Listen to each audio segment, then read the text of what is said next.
Hello everyone, my name is Eskaban and I am back with another case study। क्या आप लोगों ने कभी सोचा है कि लाइफ कितनी अनप्रिडिक्टेबल होती है? हम सब में से किसी को भी नहीं पता है कि कब उसका इस दुनिया में आखिरी दिन हो। And when death comes age is just a number. और आज मैं जिस केस की बात करने वाला हूँ वो अभी 10 दिन पहले ही हुआ है, जिसने ना सिर्फ दिल्ली बल्कि ऑल ओवर इंडिया के पेरेंट्स का दिल दहला दिया। So without wasting any time further, let's learn a little more about today's case revolving around Kintan Saraswat school murder.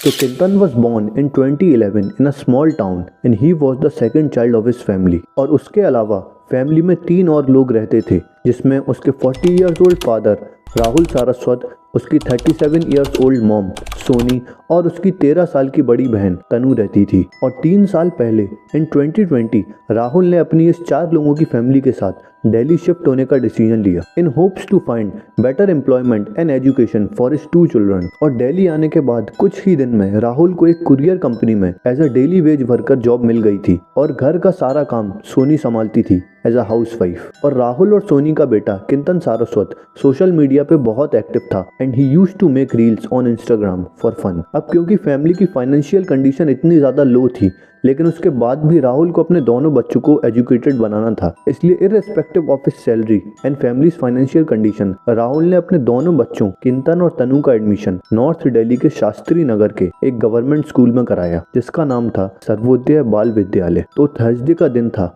और तारीख थी 11 जन और राहुल अपनी जॉब के लिए कोरियर कंपनी चला गया था और सोनी ने अपने दोनों बच्चों को तैयार करके स्कूल भेज दिया था। और एक नॉर्मल दिन जैसे ही ये चारों लोग अपना आज के दिन का शेड्यूल फॉलो कर रहे थे, तभी एकदम से दोपहर के 2:30 बजे किंतन रोते रोते अपने स्कूल से वापस आया और वो बहुत ही ज्यादा लड़खड़ा के चल रहा था and his body was shivering in pen. तो ये सब देख के सोनी बहुत ज्यादा घबरा गई और उसने सीधे राहुल को कॉल करके किंतन की पूरी कंडीशन बताई। तो राहुल जल्दी से अपनी कुरियर कंपनी से लीव लेके घर आया और दोनों ही पेरेंट्स ने अपने बेटे किंतन से ये पूछा कि ये हालत उसकी कैसे हुई और किसने करी। तो किंतन ने अपने माँ बाप को बताया कि लंच ब्रेक के दौरान अपना टिफिन बॉक्स फिनिश करके किंतन वॉशरूम गया था और जब वो वॉशरूम से वापस आ रहा था तो स्कूल के एक सीनियर स्टूडेंट से वो टकरा गया था। तो इतनी सी बात पे उस सीनियर लड़के ने अपने 5 दोस्तों को बुला के किंतन को उठा के ग्राउंड में फेंक दिया और उसको इतनी बुरी तरीके से मारा, इतनी ब्रूटली मारा, जब तक उनका ईगो सेटिस्फाई नहीं हो गया। तो इतना सब सुनने के बाद राहुल और सोनी शाम के 6 से 7 बजे के बीच में किंतन को दीपचंद बंधु हॉस्पिटल लेके गए चेकअप कराने के लिए। और मुझे आपको गवर्नमेंट हॉस्पिटल्स की कंडीशन बताने की तो जरूरत बिल्कुल भी नहीं है, you all are aware of that thing. तो हुआ भी कुछ ऐसे ही, जो भी डॉक्टर वहां पर अवेलेबल थे उन्होंने किंतन की कंडीशन देखी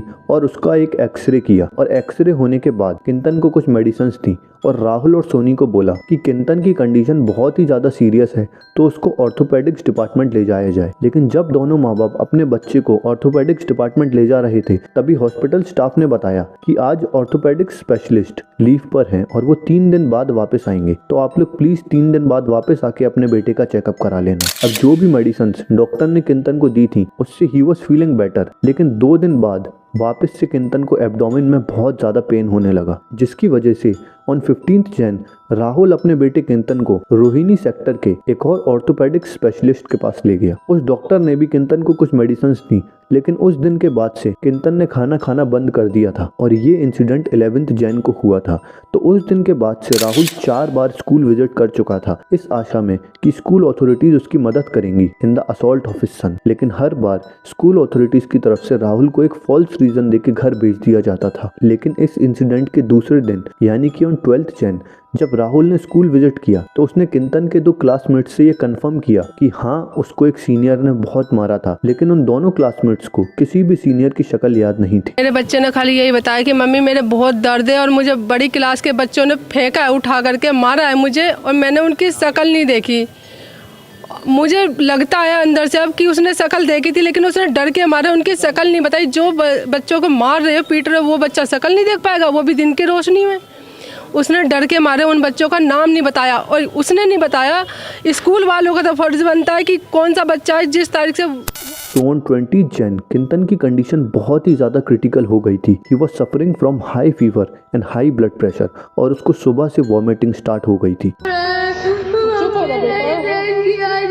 दवाई खाई ना तूने भी? बहुत दर्द हो रहा है।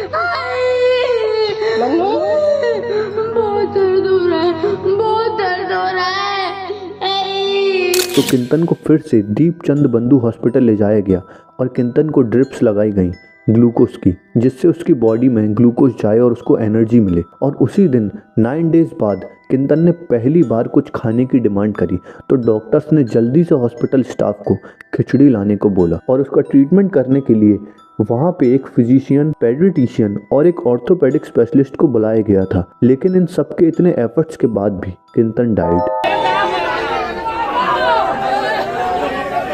अब किंतन की डेथ का रीजन कोई भी नहीं समझ पा रहा था और जितने भी लोगों को इस डेथ के बारे में पता था उनको बस यही डाउट था कि किसी स्टूडेंट के मारने पे किसी की कैसे डेथ हो सकती है। तो 23 जैन को किंतन की ऑटोप्सी करी गई बाय बोर्ड ऑफ डॉक्टर्स और दिल्ली पुलिस का इसमें यह कहना था कि जब तक ऑटोप्सी रिपोर्ट नहीं आ जाती है तब तक हम कोई भी FIR लॉन्च नहीं करेंगे। और ऑटोप्सी की रिपोर्ट ने सबको हिला के रख दिया था क्योंकि इस रिपोर्ट में ये मेंशन था कि किंतन की डेथ उसके लेफ्ट लेग में हुए सेप्टिसेमिक शॉक की वजह से हुई है। अब सेप्टिसेमिक शॉक एक ऐसी लाइफ थ्रेटनिंग कंडीशन है जिसमें आपकी बॉडी का ब्लड प्रेशर लेवल एकदम लो स्टेज पे चला जाता है due to some kind of infection. लेकिन अगर आप लोगों को याद हो 20 जैन को डॉक्टर्स ने ये खुद बोला था कि Kintan was suffering from high fever and high blood pressure, तो उसको सेप्टिसेमिक शॉक कैसे हुआ। और फिर इसके बाद किंतन के फादर का भी स्टेटमेंट आया इस चीज के रिगार्डिंग। ना इन्होंने अभी तक कोई इसमें FIR लॉन्च की है, ना इन्होंने उन बच्चों को पकड़ा है। इस चीज की हमें उम्मीद थी, इन्होंने PM रिपोर्ट के साथ छेड़खानी की है। और इस इंसिडेंट के बाद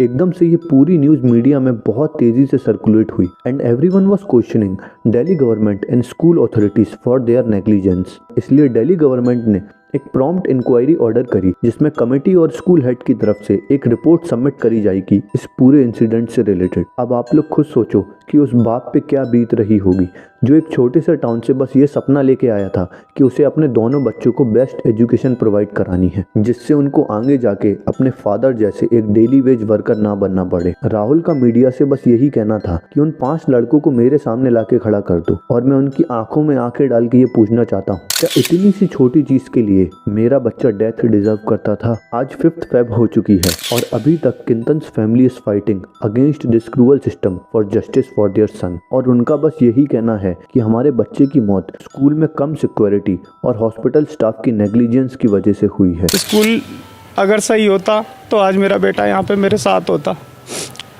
और अगर हॉस्पिटल सही होता तो भी आज मेरा बेटा मेरे साथ होता। जो मेरे बच्चे के साथ हुआ है वो किसी और बच्चे के साथ ना हो, इस वजह से मैं ना स्कूल को छोड़ूंगा ना इस हॉस्पिटल को छोड़ूंगा। स्कूल में चोट दे दी, हॉस्पिटल में मौत दे दी, और मेरे को क्या मिला?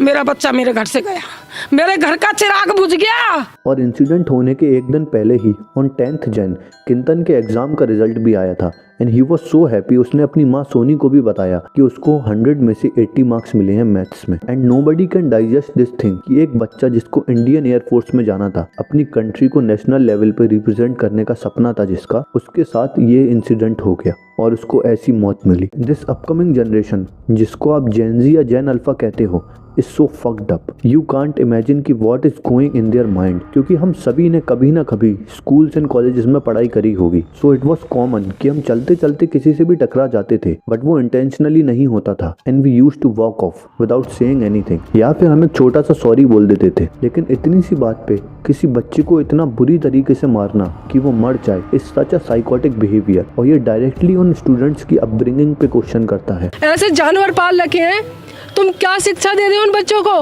कि अपने छोटे बच्चों को मार रही है वो। हम लोग अपने छोटे छोटे बच्चों को ये सिखाते हैं कि बेटा गाय को नहीं मारना चाहिए, जानवर को नहीं मारना चाहिए इस तरीके से लात। तुम मास्टर हो, ये नहीं सिखा पा रहे हो बच्चों को कि छोटा सा बच्चा उसको तुम लात मार रहे हो। क्या सीख रहा है इंग्लिश मीडियम बच्चा, क्या सीख रहा है ये बताओ मुझे कि कौन सी शिक्षा सीख रहे हैं वो बच्चे जो 10वीं में, वो भी उन्हीं टीचरों से पढ़े हैं ना जिससे मेरा आज बच्चा पढ़ रहा है, भविष्य का सपना देख रहा है। तो इसी के साथ किंतन का मर्डर केस यहीं पर एंड होता है। लेकिन जिन स्टूडेंट्स ने, जिन 5 लड़कों ने किंतन को मारा था, उनका नाम अभी तक सामने नहीं आया है। लेकिन जैसे ही मुझे इस केस से रिलेटेड कुछ भी इंफॉर्मेशन मिलेगी फ्यूचर में, मैं उसको पिन कमेंट में मेंशन कर दूंगा। बट बिफोर यू गो, अगर आप लोगों को ट्रू क्राइम डॉक्यूमेंट्रीज और डार्क वेब वीडियोस देखना पसंद है तो subscribe to this channel to become prisoners of Azkaban.